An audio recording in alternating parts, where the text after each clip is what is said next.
वजीर आजम शहबाज शरीफ का दौरा गवादर मुतादिद तरक्याती मंसूबों का संग बुनियाद रख दिया। Army chief general Asim Munir भी वजीर आजम के हमरा।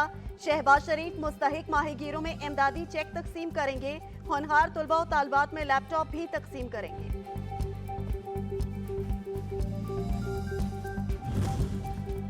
सिंध काबीना ने 30 साल के लिए सीसी की गवर्निंग बॉडी बनाने की मंजूरी दे दी। शर्जील इनाम मेमन कहते हैं इकोनॉमिक जोन में प्लॉट लेने पर नक्शे वही पर अथॉरिटी मंजूर करेगी।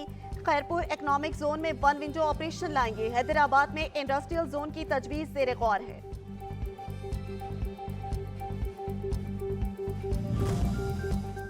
और साबिक वज़ीर आज़म से तोशाखाना समेत कौम की लूटी हुई एक एक पाई का हिसाब लेंगे। नुलीगी रहनुमा अता तारड़ कहते हैं एहतजाज, महाजराई और शरपसंदी की कोई कोशिश कामयाब नहीं होगी।